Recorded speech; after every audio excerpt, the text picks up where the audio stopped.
이재명이 지금 추석을 거치면서 기소가 되었고, 또 선거관련법 이외에 성남FC 후원금 의혹도 이재명을 소환하지 않고 검찰로 바로 송치했습니다. 그래서 이 경찰이 13일, 그러니까 오늘요, 이재명의 성남FC 의혹을 기소 의견으로 검찰에 송치했어요. 경기 남부경찰청이 이재명이 두산건설로부터 용도 변경과 관련된 청탁을 들어주는 대신에 성남FC에 후원금을 내도록 한 3자 뇌물죄를 적용한다. 이렇게 지금 알려지고 있습니다.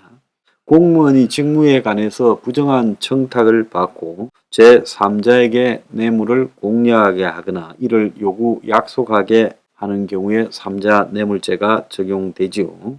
성남FC가 2015년부터 17년 사이에 두산건설 42억, 네이버 40억, 농협 36억, 분단 차병원 33억 등 관내 6개 기업으로부터 후원금 광고비로 160억을 받았다. 이것이 사건의 개요죠. 거기에 이제 반대 급부가 용도 변경, 즉 토지 용도 변경을 통해서 이 뇌물을 준 것보다 수백 배의 수십 배의 효과가 있도록 해줬다, 이런 이야기입니다.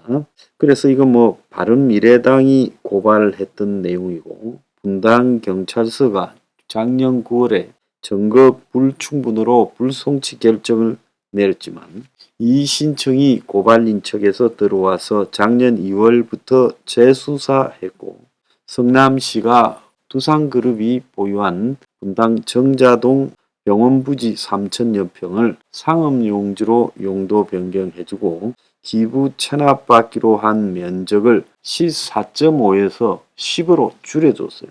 그 대가로 두산은 성남FC에 50억의 후원금을 냈고, 두산은 총 2016, 17, 18, 3년간에 53억을 성남FC에 후원금을 냈는데 이걸 뇌물로 본 것이다.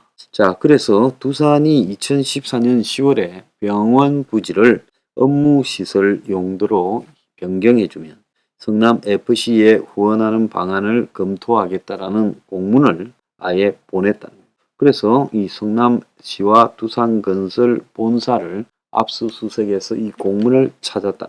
자, 이재명을 소환을 조사는 안 했어요. 자, 경찰 관계자는 이미 이재명 측에서 이 사건에 대해서 부인하고 있기 때문에 따로 이재명을 부를 필요는 없었다라고 말을 합니다.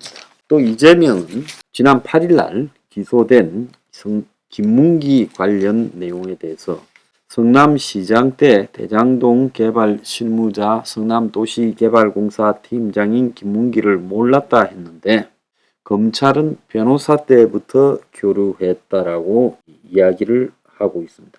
그래서 이 대표는 지난 12월 20일 한 방송에 출연해 김문기를 갖다가 시장 때 알았느냐 하니까 몰랐다 말했는데, 이재명이 2009년에 공공주택 리모델링 연합회에 조언을 하면서 당시 건설업체에서 일했던 김 전 처장과 교류하기 시작했고, 그래서 김 전 처장과 2015년 1월 뉴질랜드로 9박 11일 해외 출장에 동행해 공식 일정을 같이 하고 골프까지 쳤다.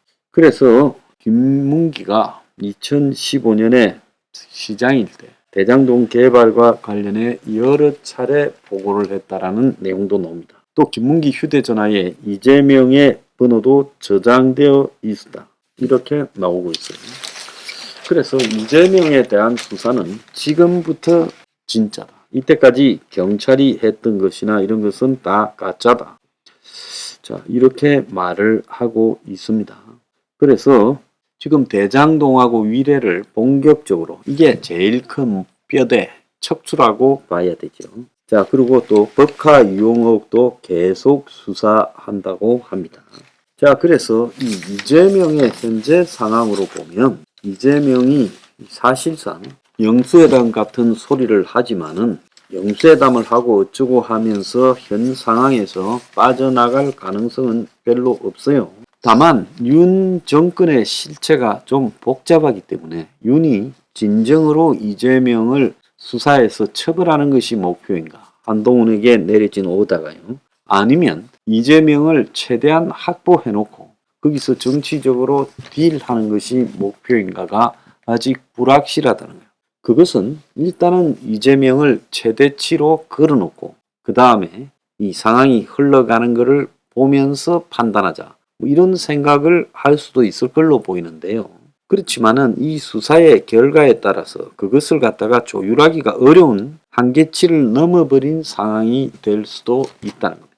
솔직히 대장동이나 백현동이나 위례동 수사를 하다 보면 거기서 이재명이 적당히 잘못했다라고 선을 끌 수 없이 잘못했으면 엄청난 잘못을 해서 그야말로 이 대가를 노리고 1조대의 수입을 얻도록 해준 한마디로 뇌물 사건이 될 수도 있고 아니면 그냥 흐지부지하게 결정적으로 이재명 관련성 부분이 드러나지 않은 채 끝날 수도 있다는 겁니다. 자, 그래서 실제로 대장동 관련해서는 뭐 아니면 도지 이게 흐지부지하게 적당히 범죄 혐의성이 입증되고 적당히 끌고 갈 수 있는 측면은 아니라고 보는 겁니다.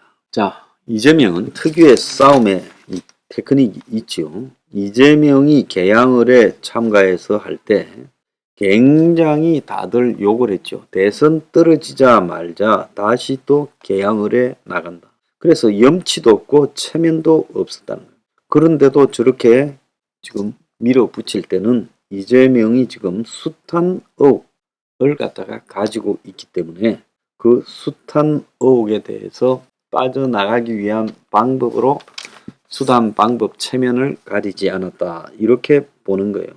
그래서 이재명의 지금 선거법 위반 사건 3개는 나머지 의혹들에 비하면 깃털 수준이다라고 하는데 대선에서 거의 될 뻔했던 정치인이 이런 식으로 호들갑을 떠는 게 매우 이례적이다라고 보이는데 이재명은 왜 저렇게 하나 하는 고개를 갸우뚱거리게 만드는 오바를 했어요. 자, 이재명이 지금 저렇게 하는 상황은 결국은 자기들 나름대로 반격 프레임을 짜고 닥치고 공격을 그야말로 김건희에게 맞추려고 지금 시작하고 있다는 거예요. 일단 당 내에서 친문 그리고 반명 이야기가 쑥 들어가 버리고 그야말로 전부 다 이재명한테 동참한 형국이 됐어요. 외견상으로는. 그리고 김건희 특검법 찬성 여론이 추석 때 60% 이상이 나왔어요. 그래서 이재명이가 자기가 그야말로 이 대추나무에 연 걸리듯이 걸려있는 이 자기 의혹들을 순식간에 윤석열 부인의 의혹과 이렇게 같이 바꿀 수 있는 것처럼 만들어버리고 니도 의혹이 있으면서 내 의혹을 조사한다는 거죠. 그래서 퉁치자라는 그런 단계에 가기 전에 모양을 만들어 놨다는 겁니다. 자, 이렇게 보면 오늘 한 언론이 지적했듯이 이재명 당이 아니라 이재명 교, 즉 사교의 교주처럼 행동하고 있다. 세상에 이런 당 대표가 대한민국에 존재한 적은 없었습니다. 자, 이재명 저런다고 이재명이 지금 딜 쳐서 빠져나갈 수 있을 거냐? 저는 없을 거라고 보고 있습니다. 한국의 사법 체계를 갖다가 다 부숴버리고 그야말로 정치적 공격으로 사법을 무력화시켜버리는 저런 사람이 대선에 간다? 참 큰일 난다고 저는 보고 있습니다. 윤석열은 절대로 딜하지 말고 설사 자기 오른팔을 쳐내는 한이 있더라도 이재명 관련해서는 끝을 봐야 된다. 만약에 윤석열이 이재명과 딜을 하게 되는 순간에 윤석열은 집권 동력을 완전히 상실할 거다.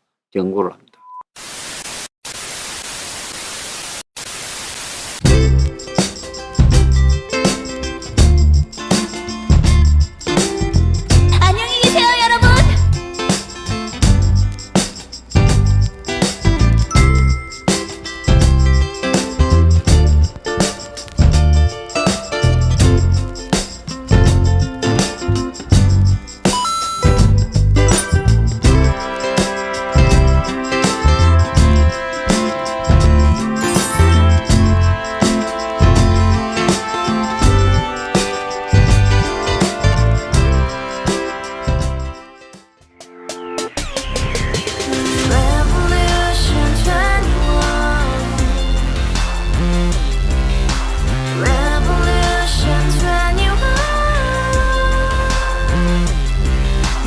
서른 월세 30 코인빚만 300 서울에 온 지 벌써 10년 아둥바둥 버텼지만 여전히 난 반지 하에 제왕 곰팡이 연문제약 내비랑 깡통망통 완전히 폭망 고시원 창문만큼 작아진 내 꿈 연애 결혼 내 집 모든 게 헛꿈 1년 전 떠난 여친 울며 말했지 같이 써봤자 평생 가본 게 꼭꼭꼭하지 Revolution 21 가바후스 700 나도 소유주 Revolution 21 가바후스 700 나의 소유주 택시기사 우라부지 마트 캐셔 우라무니 우리 집안 다 털어봤자 후줄 그래 개선민 내 미래 거기서 팍 끝난 거지 팍더 이상 노력 따윈 괴물이 스펙 찾아 산말리 비오는 날 알바 잘려 맨날 학원 날 개쳐 발려 밤비 내리는 양화대교 홀로 걷고 있을 때 현수막에 아로 새겨진 평당 700짜리 아파트 다같이 소리 질러 혁명 21 Revolution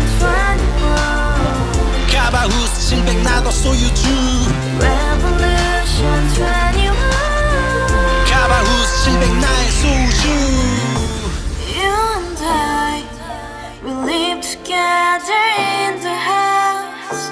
Brand new day, and your dream had just begun. Yeah